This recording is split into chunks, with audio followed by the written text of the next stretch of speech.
कैसे हो दोस्तों आप सब लोग। हम लोगों ने सब्जेक्ट वर्ब एग्रीमेंट का पहला पार्ट किया था जिसमें हम लोगों ने देखा था कि सब्जेक्ट वर्ब और एग्रीमेंट में क्या डिफरेंस है। सब्जेक्ट का मतलब क्या होता है, वर्ब का मतलब क्या होता है और एग्रीमेंट का मतलब क्या होता है। एक बार मैं दोबारा से आपको बता दूं, सब्जेक्ट जो होता है वो नाउन और प्रोनाउन जिसके बारे में हम लोगों ने डिस्कस किया था। वर्ब की बात करें तो हम लोगों ने पढ़ा था कि जो वर्ब होती है वो दो तरह की वर्ब होती हैं, हेल्पिंग वर्ब और मेन वर्ब। एग्रीमेंट की बात करें तो एग्रीमेंट में हम लोगों ने देखा था कि जब भी किसी चीज़ के बीच में एग्रीमेंट होता है तो वहाँ पे दो लोग या दो से ज़्यादा होने चाहिए, एक लोगों के बीच में कोई एग्रीमेंट नहीं होगा। हाँ, आप ऐसा कह सकते हैं कि मेरा अपने आप से एग्रीमेंट हुआ है लेकिन वो लीगली वैलिड नहीं होगा। लीगली वैलिड कब होगा? जब दो लोग या दो से ज़्यादा लोग वहाँ पे होंगे।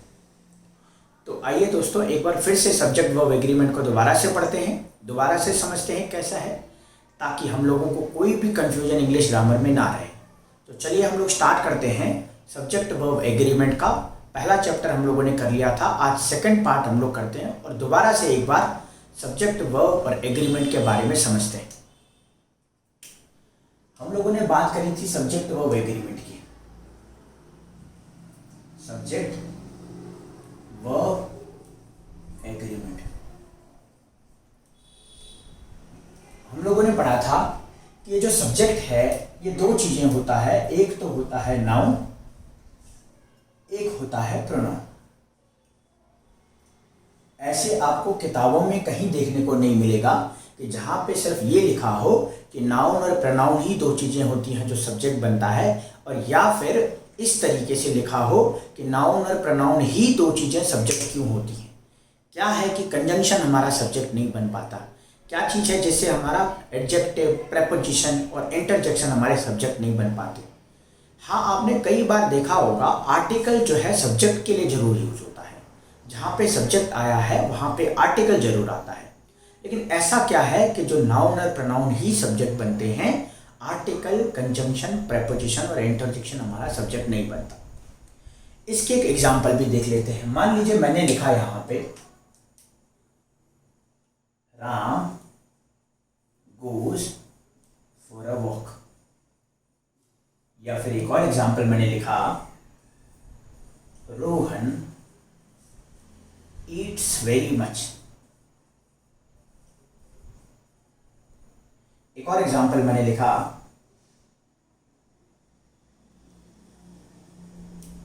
रवि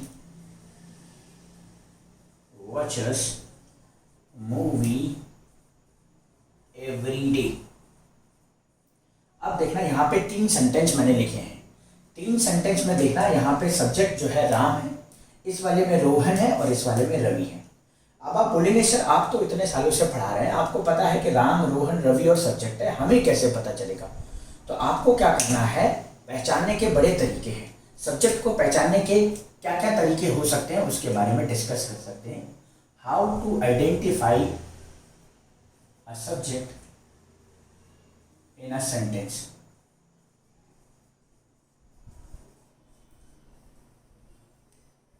कि सब्जेक्ट को कैसे आइडेंटिफाई करें सेंटेंस में। अभी मैंने तो आपको बता दिया कि तीन चीजें सब्जेक्ट हैं, लेकिन आप बोलेंगे सर हम तो स्टूडेंट हैं, हम लोगों ने तो पहले कभी नहीं पढ़ा, अब हम कैसे पहचानेंगे कि सब्जेक्ट क्या है? तो उसके लिए सबसे पहली ट्रिक आपको ये करनी है कि sentence starts with the subject. Sentence start with the subject.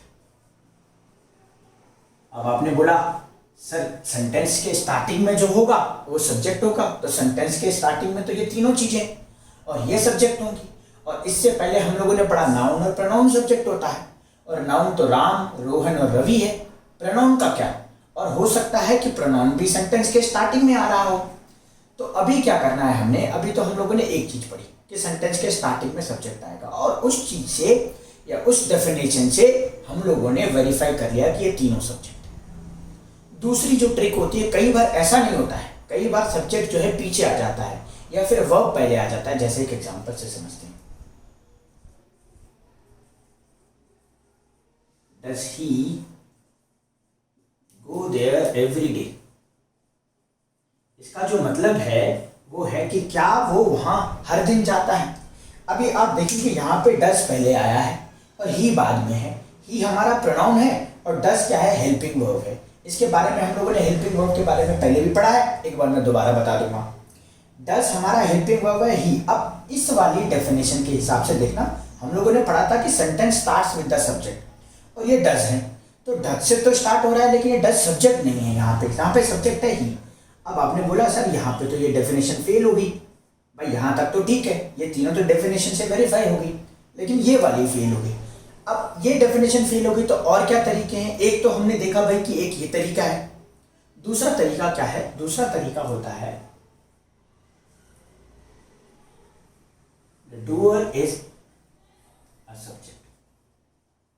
अच्छा, डूअर का मतलब क्या होता है? डूअर का मतलब होता है, डू का मतलब होता है कोई एक्शन करना, और डूअर का मतलब हो जाता है एक्शन करने वाला। जब भी किसी वर्ब में ईआर लग जाता है तो वो नाउन बन जाता है। किसी वर्ब में जब भी ईआर लगता है तो वो नाउन बन जाता है,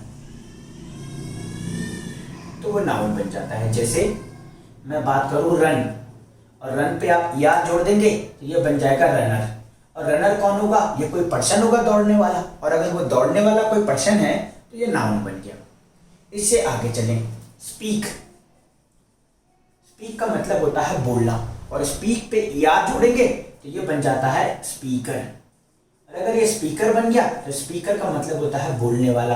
अच्छा, बोलने वाला कौन होगा? कोई पर्सन होगा, और अगर ये कोई पर्सन होगा तो ये बन गया हमारा नाउन, और अगर नाउन बन गया तो फिर सब्जेक्ट बन गया। ये वाला दूसरा क्या कहता है? तो doer is a subject. Doer मतलब जो एक्शन कर रहा है। अब सेकंड वाले की तरफ चले। ये सेकंड वाले से ये तीनों भी वेरीफाई होती हैं। अभी हम इसकी बात कर रहे हैं। डज ही गो देयर, तो मुझे क्या करना है? कौन है जो कहीं जा रहा है? वहां पे ही है जो कहीं जा रहा है। और ही का मतलब होता है वह जो किसी पर्सन को इंडिकेट कर रहा है, और अगर ये किसी पर्सन को इंडिकेट कर रहा है तो हमारा ये सब्जेक्ट होगा। इस वाले सेंटेंस में देखिए, Ram goes for a walk. कौन जो है कहाँ जा रहा है? कौन वॉक के लिए जा रहा है? राम जा रहा है, और ये पर्सन है, ये डूअर बन गया। Rohan Yeats very much. कौन बहुत ज्यादा खाता है? कौन है एक्शन करने वाला? तो यहाँ पे Rohan. Ravi watches movie every Ravi हर दिन मूवी देखता है, तो यहाँ पे देखेंगे रवि की बात करेंगे तो ये रवि हमारा नाउन हो गया, और नाउन हो गया तो सब्जेक्ट हो गया। क्यों? यही पर्सन है जो ये एक्शन कर रहा है, यही है जो ये एक्शन कर रहा है। अब एक और चीज मैं आपको बताऊं, एक्शन क्या होगा ये वर्ब पे डिपेंड करता है। ये रही हमारी वर्ब, ये रही हमारी वर्ब, और ये रही हमारी वर्ब। यहाँ पे वर्ब ये है, वर्ब ये है, वर्ब ये है, और यहाँ पे जो वर्ब है ये वर्ब है, और इस वर्ब को कहते हैं हेल्पिंग वर्ब। तो फिर ये कौन सी वर्ब है? ये मेन वर्ब होती है। एक बार मैं कल आपको पिछले एपिसोड में आपको बताया था, पार्ट 1 में, आप पार्ट 1 देखेंगे तो उसमें मैंने हेल्पिंग वर्ब बताया हुआ है। एक बार मैं दोबारा बता दूंगा। तो अभी हम लोगों ने ये समझा कि भाई सेंटेंस को कैसे पहचानना, किसी सेंटेंस में सब्जेक्ट को कैसे पहचानना है। ये दो चीजें हो गई। थर्ड और क्या सब्जेक्ट हो सकता है भाई? आपने बोला कि दो चीजें तो चलो वेरीफाई हो गई, ये भी वेरीफाई हो गया। और क्या चीजें हैं जिससे हम लोग पहचानेंगे कि सब्जेक्ट होगा? और तीसरा चीज हम लोग वापस आ जाते हैं किस पे?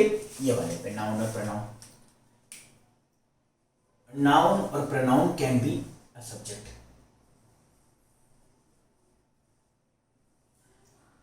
Can be a subject. Noun और प्रोनाउन सब्जेक्ट हो सकते हैं। अब नाउन और प्रोनाउन सब्जेक्ट होंगे तो यहाँ पे ये नाउन है, ये भी नाउन है, ये भी नाउन है, ये प्रोनाउन है। अब आपने बोला सर आप तो पहचान लेते हैं, हम नहीं पहचान पाते हैं नाउन कैसा होगा। तो नाउन जो होगा, जो भी नाउन होगा, जो भी नाउन होगा वो क्या होगा? वो किसी न किसी का नेम होगा। नेमिंग वर्ड जिसे हम लोग कहें, किसी न किसी का नेम होगा। किसी न किसी का नेम मतलब यहाँ पे देखना, राम का नाम राम है और गोज किसी का नाम नहीं होता, फोर भी किसी का नाम नहीं होता, आर्टिकल होता है ए इस, ये भी किसी का नाम नहीं होता, वॉक का मतलब होता है टहलना, तो ये भी किसी का नाम नहीं है। तो यहाँ पे जो नाम वाला पर्सन है वो राम है। ऐसी रोहन है, यहाँ पे रोहन की बात। ईट का मतलब होता है कोई एक्शन करना, खाना, तो खाना किसी का नाम नहीं है। वेरी का मतलब होता है बहुत, ये भी किसी का नाम नहीं है। मच का मतलब होता है ज्यादा या अधिक, तो ये भी किसी का नाम नहीं है। तो इसलिए हमारा रोहन हमारा क्या नाम। और क्या क्या नाम हो सकते हैं? जैसे आप यूज करते हैं टावल, नहाने के बाद टावल यूज करते हैं, तो जो टावल यूज करते हैं वो भी हमारा नाउन हो गया।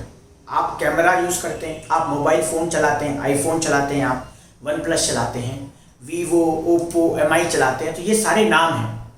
ये सारे अगर नाम हैं तो इनको नाउन कहेंगे। बड़ी बड़ी कंपनियां, एप्पल की बात करें, सैमसंग की बात करें, रेडमी की बात करें, तो ये सारे नाम हैं बड़ी बड़ी कंपनियों के नाम।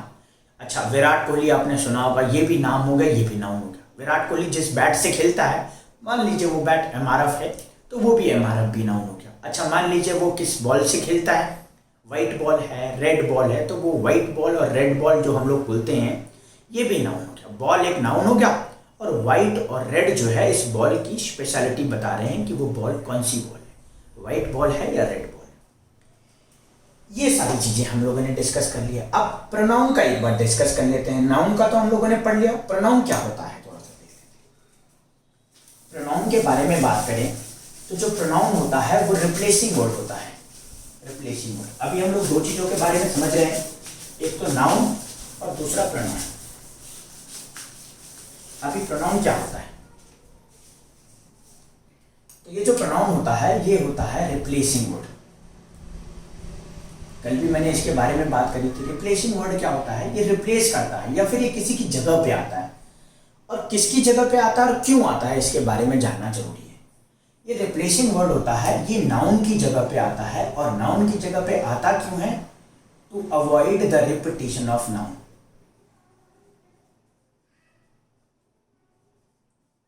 Of a noun. अच्छा, ए का मतलब एक मत समझिएगा, ए का मतलब एक नहीं होता है, एक तो वन का मतलब होता है, एक का मतलब होता है कोई एक। अब आप बोलेंगे सर कोई एक और एक में क्या डिफरेंस है, कोई एक हो जाता है इंडेफिनिट। इंडेफिनिट मतलब कोई भी एक, कोई भी एक। मैंने बोला भाई मुझे पेन दो, लेकिन कोई भी एक पेन दे दीजिए, रेड, ब्लू, व्हाइट, कुछ कैसा भी पेन हो, ये कोई एक इंडेफिनिट होता है, फिक्स नहीं है। अब ये बोल रहा है अनाउन मतलब कोई भी एक नाउन, सेम कोई भी एक नाउन। अच्छा, रिपीटिशन ऑफ नाउन मतलब, रिपीटिशन का मतलब होता है कोई चीज जब बार बार होती है, कोई एक्शन जब बार बार होता है तो उसको रिपीटिशन कहते हैं। और रिपीटिशन को अवॉइड करने के लिए, अवॉइड का मतलब होता है हटाना या इग्नोर करना, तो इसके लिए आता है। एक रीजन तो ये हो सकता है, दूसरा रीजन क्या हो सकता है प्रोनाउन का यूज करने का, एक तो ये हो सकता है कि रिपीटिशन को अवॉइड करने का, और दूसरा हो सकता है ताकि to make a sentence short.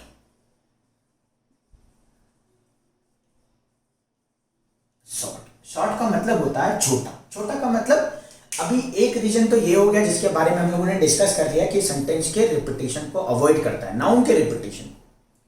और दूसरा बोल रहा है सेंटेंस को शॉर्ट बना देता है। कैसे, जैसे हम लोग एक एग्जांपल से समझते हैं ना प्रोनाउन के बारे में।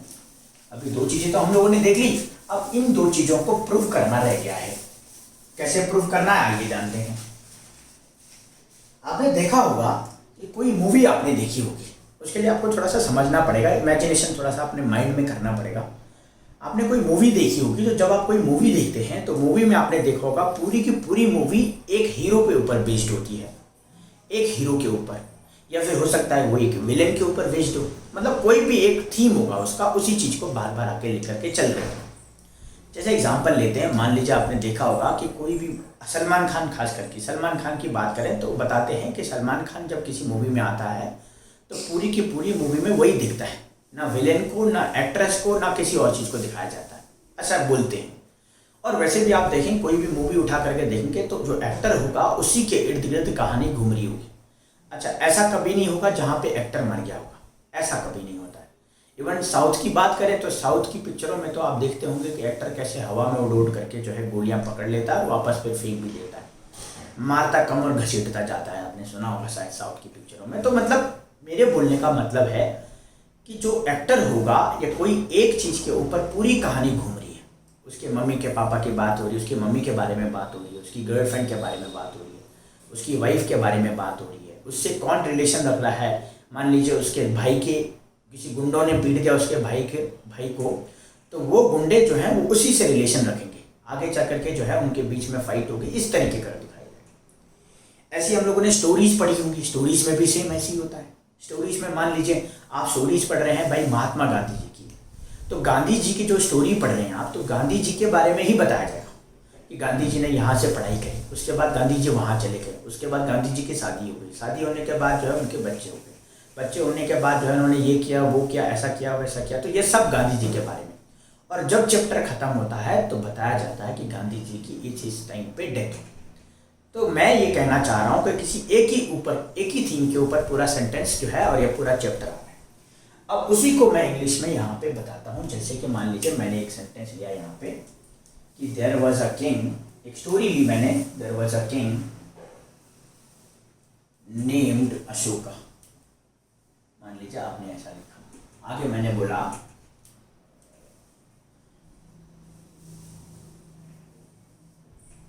Ashoka was a great king.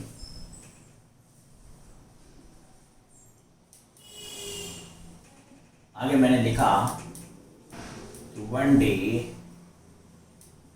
Ashoka was going somewhere.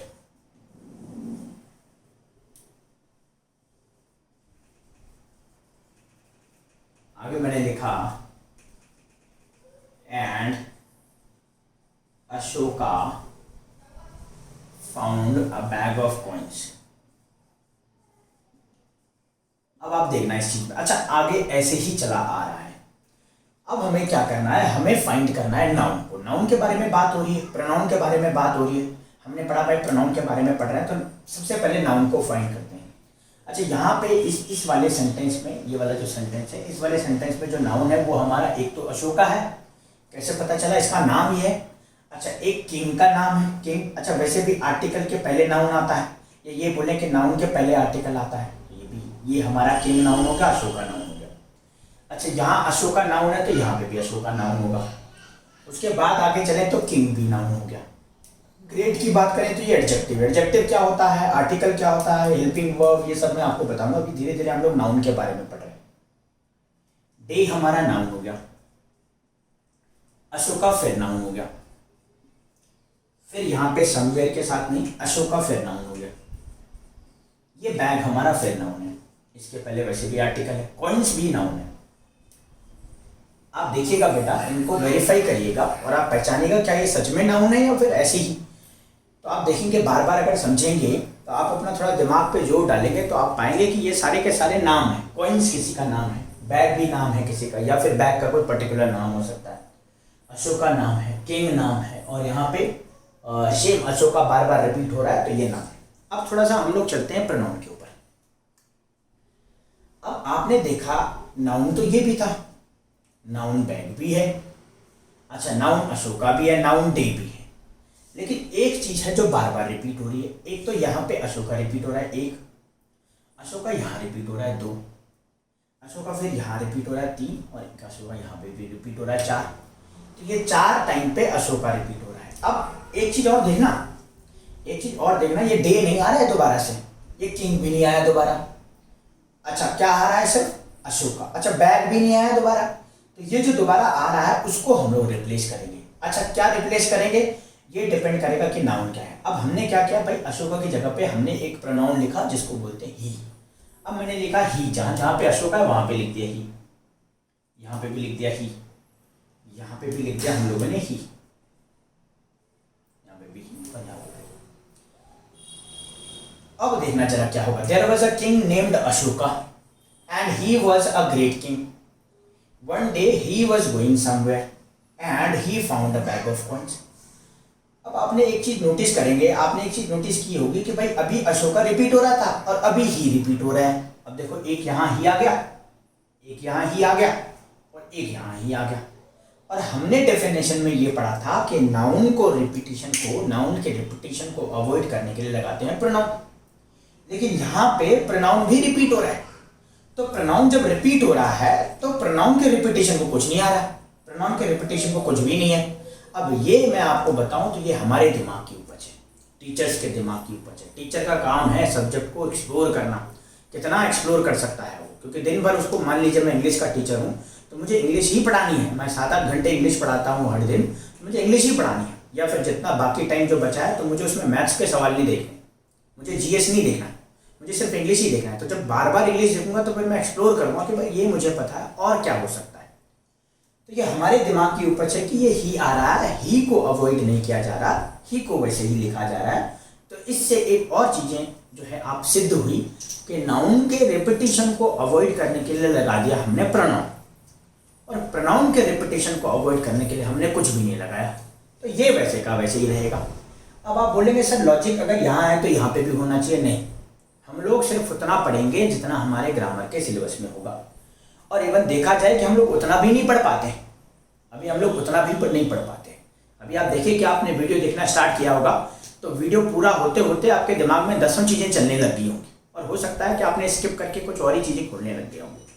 तो बहुत मुश्किल होता है किसी सिलेबस को कवर करना। वैसे इतना डिफिकल्ट है नहीं, लेकिन आप देखेंगे तो पाएंगे कि भाई यहाँ पे नाउन के रेपिटेशन को अवॉइड करने के लिए लगा दिया प्रोनाउन। एक और चीज़ हमें यहाँ से समझनी है, हमने इस वाले अशोका को नहीं हटाया, इस वाले को हटाया, इस वाले को हटाया, इस वाले को हटा दिया, इस वाले को नहीं हटाया। मान लीजिए हम लोग ऐसा करते हैं, यहाँ पे भी ही लगा लेते हैं। अब देखते हैं क्या होता है, देखो एक्सप्लोर करना है तो जरा थोड़ा सा देखें कि भाई पढ़ाई के अलावा और क्या क्या चीज़ें हम लोग कर सकते हैं।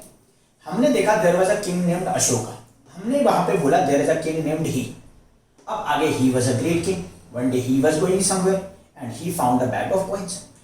अब आपने बोला यार बार बार ही आ रहा है तो कहीं ये गलत तो नहीं है? जी हाँ, बिल्कुल गलत है। सही क्या होगा? सही यहाँ पे अशोका ही होगा। आगे भी वैसा ही रहेगा क्या? बिल्कुल वैसा ही रहेगा। ये वाला वैसा ही रहेगा? बिल्कुल वैसा रहेगा। ये वाला वैसा रहेगा? बिल्कुल वैसा ही रहेगा। अब आपने बोला सर बाकी सबको आपने वैसे ही रहने दिया, इसको क्यों हटाया, इसको अशोका क्यों किया? वो इसलिए कि यहाँ से एक और डेफिनेशन निकल करके आती है। आप बिल्कुल पढ़ते रहिए, देखो कैसे मजा आता है बिल्कुल पढ़ने में।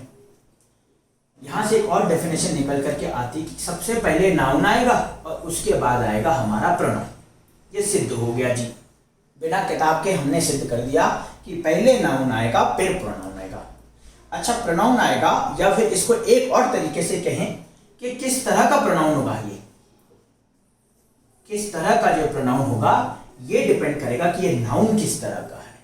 अभी देखो जैसे मैंने एग्जांपल बोला कि भाई रोहन, अगर रोहन की बात हुई है तो रोहन मेल है, मस्कुलाइन जेंडर है, तो हम लोग प्रोनाउन लगा देंगे ही।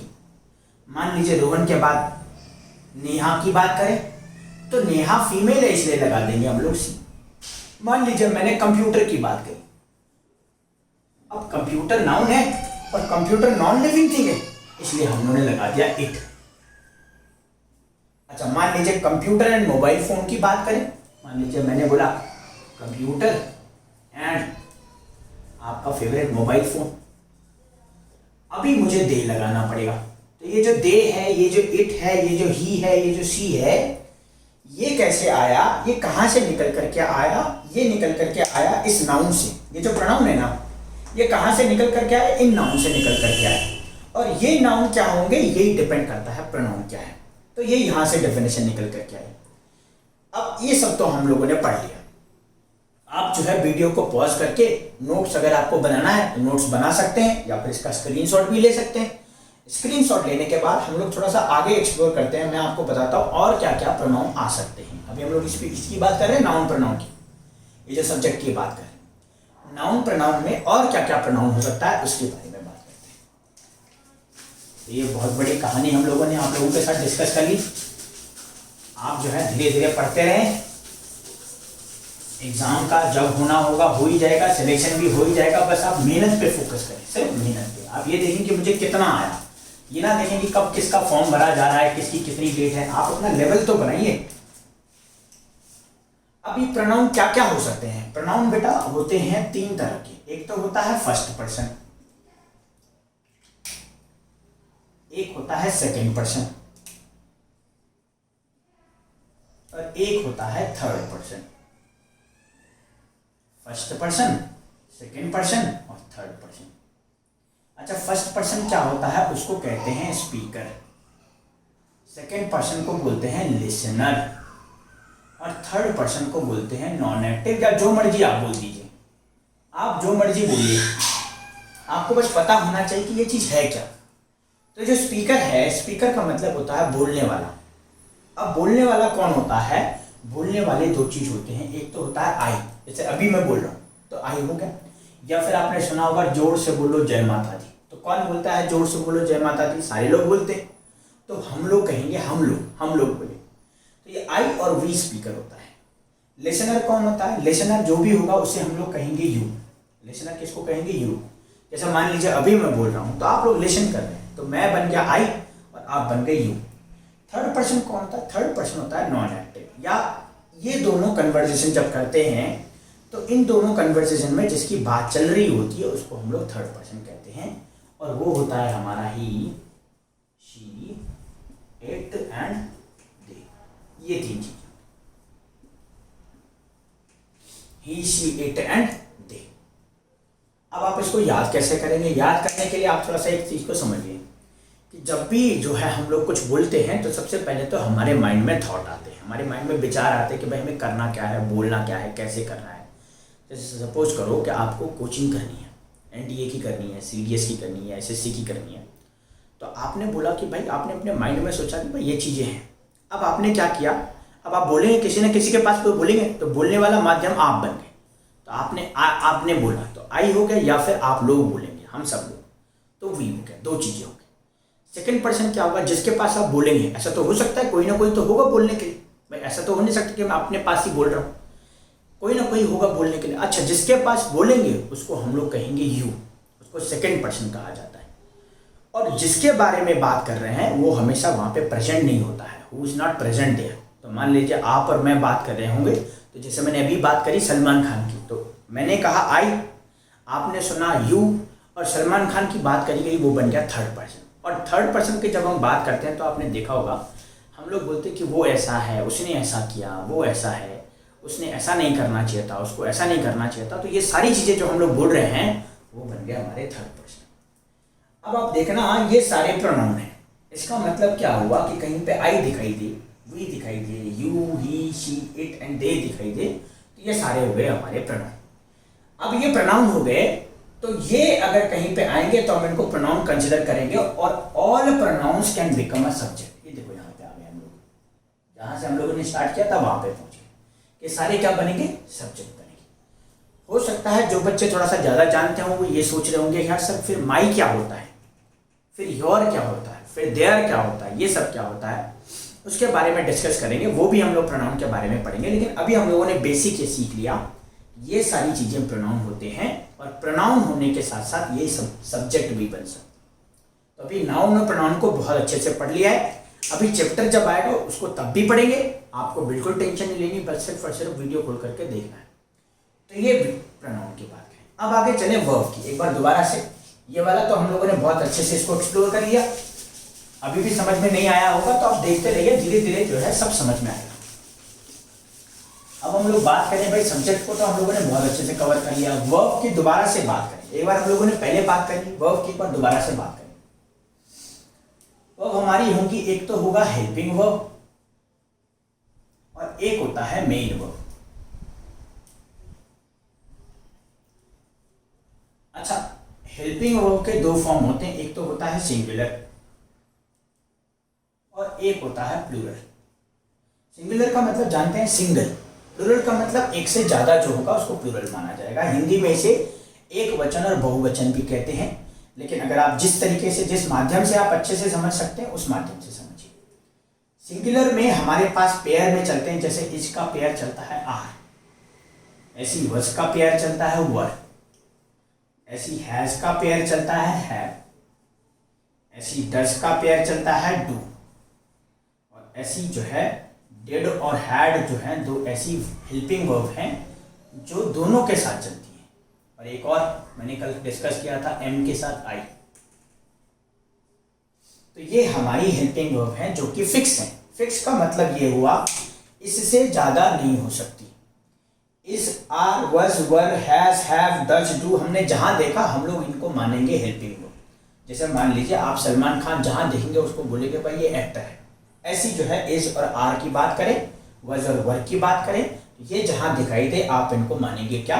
Helping verb. अब हेल्पिंग वर्ब मानेंगे। अब डिड और हैड का क्या है? डिड और हैड आपकी भाषा में कहें तो डिड और हैड का क्या सीन है? बच्चे कहते हैं सर इस डिड और हैड का क्या सीन है, तो आपकी भाषा में कहें डिड और हैड का क्या सीन है, तो डिड और हैड जो है ये सिंगुलर और प्लूरल दोनों चलते हैं। दोनों चलते हैं मतलब डिड सिंगुलर में भी कंसिडर किया जाएगा और डिड को प्लूरल में भी कंसिडर किया जाएगा। हैड को सिंगुलर में भी कंसिडर किया जाएगा, हैड को प्लूरल में कंसिडर किया जाएगा। ये चीजें हो गई। आई और एम का क्या है मैंने पहले भी बताया है, एम सिर्फ और सिर्फ आई के साथ आएगा। जैसे मैंने कल डिस्कस किया था पिछले वाले लेक्चर में कि हस्बैंड के साथ वाइफ दिखती है, वाइफ के साथ हस्बैंड होता है। आपने देखा भाई इसकी शादी हुई है तो पक्का इसका हस्बैंड होगा, और हस्बैंड की शादी हो रखी है तो भाई किसी पर्सन की शादी हो रखी है तो उसकी वाइफ होगी, तो आप ये समझ सकते हैं ये हस्बैंड वाइफ है दोनों, आई के साथ एम आएगा। लेकिन कौन से केस में आएगा ये देखना पड़ेगा, प्रेजेंट के केस में। अदरवाइज आई के साथ तो वज भी आ सकता है, आई के साथ हैव भी आ सकता है, लेकिन वो कब होगा जब प्रेजेंट की बात होगी कंटिन्यूअस की, तब हम लोग एम यूज करें। तो डिड और हैड के बारे में पढ़ लिया, इन सब चीजों के बारे में पढ़ लिया। एक और चीज आपको याद रखनी है कि ये पेयर में चलते हैं। पेयर मतलब होता है जोड़ा।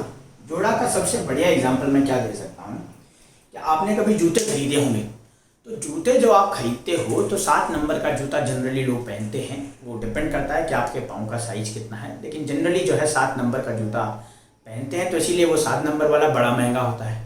9 नंबर 10 नंबर का जूता बड़ा सस्ता होता है, ऑनलाइन आप चेक करेंगे तो, क्योंकि वो ऐसे लोग बहुत कम होते हैं।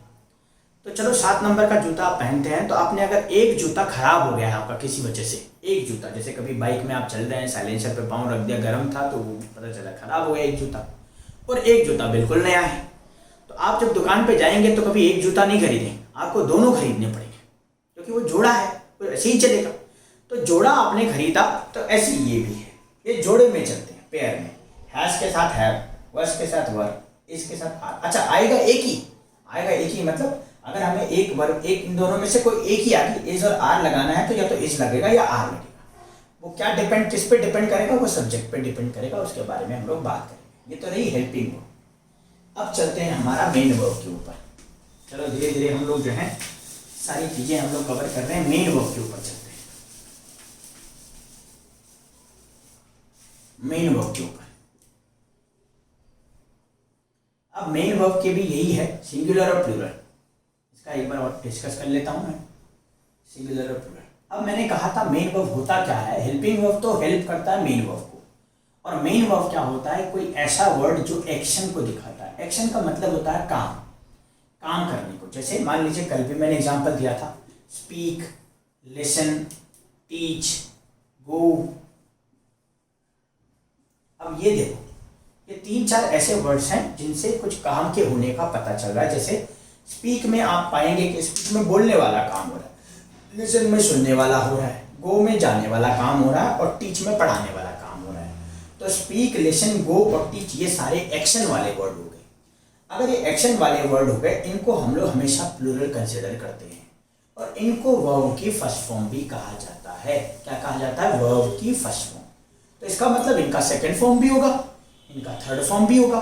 तो स्पीक का सेकेंड फॉर्म आप जानते हैं, स्पोक और स्पोकन। ऐसी लिसनड और लिसनड, वेंट और गॉन, और टीच्ड और टीच्ड, टॉट, टॉट और टीच्ड। अब आप देखना बेटा, इन सब का सेकेंड और थर्ड फॉर्म है, लेकिन ये जो मैंने लिखे हैं ये फर्स्ट फॉर्म है। अब इनको सिंगुलर कैसे बनाते हैं, बाय एडिंग एस और ईएस, जो भी सुटेबल हो। स्पीक को बना दिया हमने स्पीक्स, लिसन को बना दिया हमने लिसन्स, गो को हमने बना दिया गोज, और टीच को हमने बना दिया टीचेस, टीच को हमने बना दिया टीचर्स। एक बार मैं थोड़ा सा और डिस्कस कर लेता हूं ताकि आपको और अच्छे से समझ में आए ये मेन वर्ब कहाँ से निकल कर के आए, कि कोई भी सेंटेंस में एक ऐसा वर्ड जिससे कुछ एक्शन के होने का पता चलता हो। 2 एग्जांपल मैं देता हूं जिससे आपको बहुत अच्छे से समझ में आए। मान लीजिए मैंने बोला आई स्पीक द ट्रूथ, मैंने बोला you listen to me, they go to the walk, or we teach the student। अब इनमें आप क्या करना, हर एक वर्ड को पहचानो, हर वर्ड को पहचानो। आई का मतलब हो गया मैं। अब ये जो मैं है, इससे किसी एक्शन का पता नहीं चला, भाई क्या काम हो रहा है, मैं से कुछ पता नहीं चला। द एक आर्टिकल है, इससे भी कुछ पता नहीं चला। ट्रुथ का मतलब सच्चाई है, अब सच्चाई से ये पता नहीं चला कि सच्चाई एक्शन कौन सी है। और स्पीक का मतलब होता है बोलना, तो आप देखेंगे यहाँ पे बोलने वाला काम हो रहा है। हाँ, बोल क्या रहे हैं वो सच्चाई है, वो अलग बात है, लेकिन एक्शन तो बोलने वाला है। सेम इसमें भी यही है। यू का मतलब होता है तुम या आप। अब आप या तुमसे कुछ पता नहीं चला कि कौन सा एक्शन हो रहा है। टू प्रपोजिशन है जो डेस्टिनेशन को दिखाती। मी का मतलब मुझे या मैं होता है। अब मुझे या मैं से कुछ पता नहीं चला एक्शन क्या हो रहा है। लिसन का मतलब होता है सुना। अब इसका मतलब ये सुनने वाला कुछ काम हो रहा है। देख, गो टू द वॉक, गो मतलब जाना, इसका मतलब जाने वाला काम हो रहा है। और ऐसे we teach the student, student मतलब छात्र, ये आर्टिकल हो गया, ये डेफिनेट को दिखाता है, टीच मतलब पढ़ाना, और वी का मतलब होता है हम। अब इससे ये पता नहीं चला कि भाई हमसे नहीं पता चला क्या काम हो रहा है, स्टूडेंट से भी पता नहीं चला, इस वर्ड से पता चला है कि कौन सा काम हुआ है, और इस वर्ड को हम लोग वर्ब कंसिडर करेंगे। कौन सी वर्ब? Main verb. इससे पहले कौन से डिस्कस करी थी? Helping verb. वो कितने तरह की होती हैं? उनकी दो फॉर्म होती हैं, सिंगुलर और प्लूरल, और इसकी भी दो फॉर्म है, सिंगुलर और प्लूरल। तो ये हम लोगों ने वर्ब के बारे में पढ़ लिया। अब चलते हैं एग्रीमेंट पे। एग्रीमेंट हम लोगों ने पहले भी डिस्कस किया हुआ है। एग्रीमेंट क्या होता है? एग्रीमेंट बेटा सबको पता होगा एग्रीमेंट क्या होता है। भाई लोगों, एग्रीमेंट होता है, पहला रूल तो ये हो गया एग्रीमेंट के बीच में कि दो लोगों के बीच में होना चाहिए एग्रीमेंट, टर्म्स एंड कंडीशन जिसे कहेंगे, या फिर हिंदी में इसे समझौता कहेंगे। समझौता को थोड़ा और क्लियर करें तो बोलेंगे शर्तें, और शर्तें को थोड़ा क्लियर करें हमारी भाषा में तो वो होता है टर्म्स एंड कंडीशन। और टर्म्स एंड कंडीशन है क्या? क्या टर्म्स एंड कंडीशन है? सबसे पहले टर्म्स एंड कंडीशन ये है कि अगर किसी सेंटेंस में सब्जेक्ट प्रेजेंट रहा, अगर किसी सेंटेंस में सब्जेक्ट प्रेजेंट रहा तो वर्ब भी प्रेजेंट होगा। दूसरा चीज, अगर उसी सेंटेंस में वर्ब प्रेजेंट हो, वाइस वर्सा, तो ऐसे ही हमारे उस सेंटेंस में सब्जेक्ट भी प्रेजेंट होगा। सेम वही चीज, जैसे सब्जेक्ट वैसे वर्ब, और वैसी वर्ब वैसी सब्जेक्ट। मतलब सब्जेक्ट प्रेजेंट रहा तो वर्ब भी होगी, और वर्ब प्रेजेंट रही तो सब्जेक्ट भी होगा। एक तो ये। दूसरा एग्रीमेंट जो हुआ वो बड़ा ही इंपॉर्टेंट एग्रीमेंट है कि अगर सब्जेक्ट सिंगुलर रहा तो वर्ब भी सिंगुलर होगी, अगर सब्जेक्ट हमारा प्लूरल रहा तो हमारी वर्ब भी प्लूरल हो जाएगी। अब ये हमारा जो सेकंड वाला एग्रीमेंट है ये बहुत इंपॉर्टेंट है। पहला वाला इंपॉर्टेंट क्यों नहीं है? क्योंकि इसको फाइंड नहीं करना हमें, ये सेंटेंस में हमेशा दिया रहेगा। इसको हमें ढूंढना है कि सब्जेक्ट अगर सिंगुलर है तो वर्ब को भी सिंगुलर करना पड़ेगा, सब्जेक्ट प्लूरल है तो वर्ब को भी प्लूरल करना पड़ेगा। ये हमें देखना। अब इन तीन चारों चीज़ों के ऊपर मैं क्या करता हूँ, कुछ सेंटेंस लिखता हूँ, आप मुझे बताना कि वो सेंटेंस सही है गलत है, किस तरीके से आपको समझ में आ रहा है। अब मैं चार एक सेंटेंस लिखता हूँ, उससे पहचानते हैं कैसे।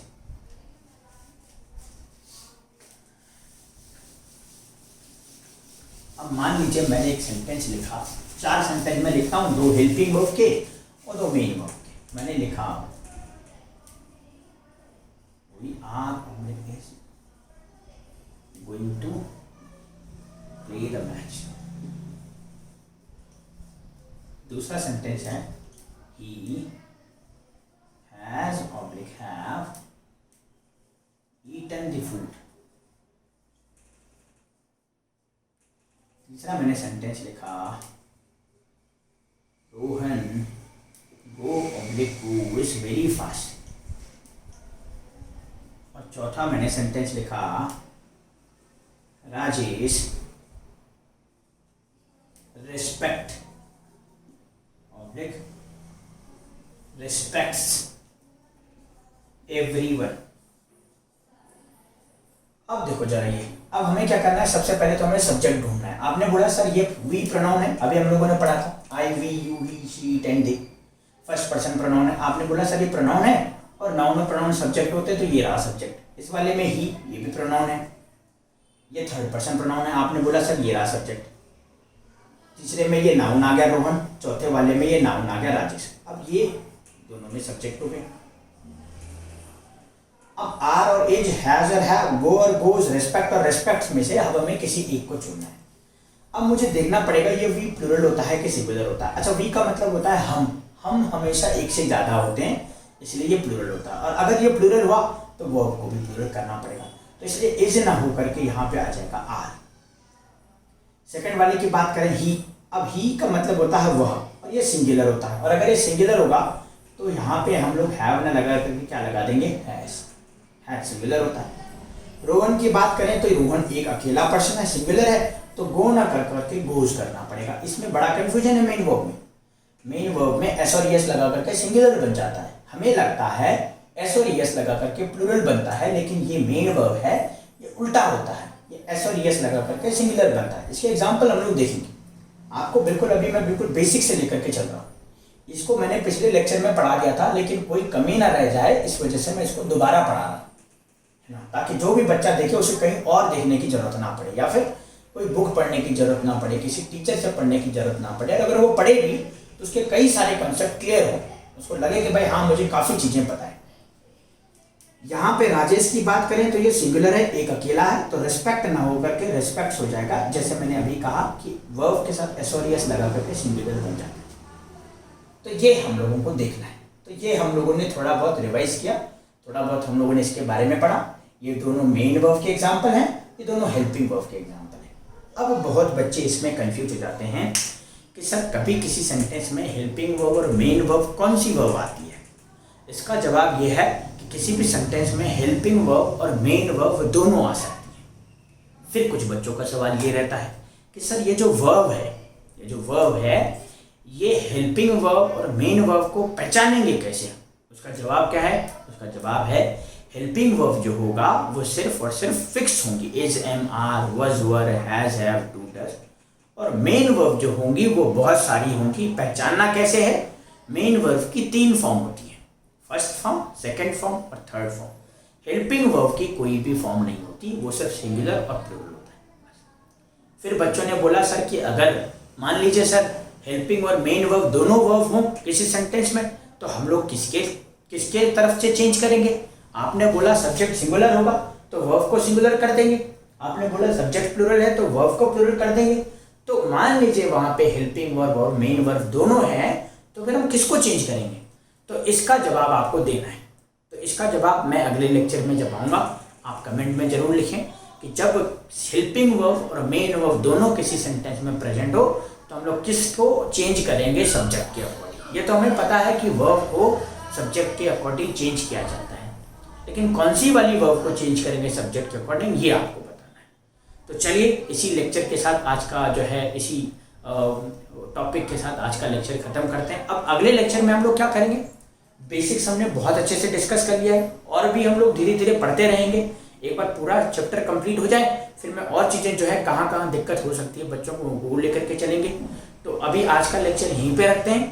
अगले लेक्चर में हम लोग सब्जेक्ट वर्ब एग्रीमेंट के रूल्स डिस्कस करेंगे। एक तरफ से सारे रूल्स डिस्कस करेंगे, बिल्कुल, चाहे वो प्लेन्स टू पैरामाउंट के हों, चाहे वो HP बख्शी बुक के हों, चाहे वो लूसेंट वाली बुक्स के हों। जहाँ पे मैं पढ़ाता हूँ वहाँ पे कुछ लिमिटेड टाइम में हमें सिलेबस खत्म करना होता है, लेकिन यहाँ पे क्या है कि मैं जितना मर्जी उतना पढ़ा सकता हूँ। तो आप बिल्कुल टेंशन लेने की ज़रूरत नहीं है, किसी बुक पढ़ने की ज़रूरत नहीं है। आप बस सिर्फ यहाँ आए, हर एक चीज़ को बहुत अच्छे से पढ़ा जाएगा। और वेरीफाई करने के लिए आप क्या कर सकते हैं, किसी भी बुक को उठा सकते हैं, जो मर्जी बुक आप उठाइए, सीधा जो है एक्सरसाइज पे चलें। मैं एक्सरसाइज भी करवाऊँगा, लेकिन मैं यहाँ पे कंसेप्ट भी बताऊँगा। कंसेप्ट के बाद आप डायरेक्ट एक्सरसाइज देखें, सारे सवाल आपके सही बैठेंगे बिल्कुल, अगर आपने अच्छे से पढ़ा होगा। तो आज की क्लास यही रखते हैं। बहुत बहुत धन्यवाद आपका वीडियो देखने के लिए। हम लोग जो हैं आज का लेक्चर यही रखते हैं। अगले लेक्चर में हम रूल फर्स्ट से स्टार्ट करेंगे सब्जेक्ट वर्ब एग्रीमेंट के लिए। बहुत बहुत धन्यवाद। Thank you so much.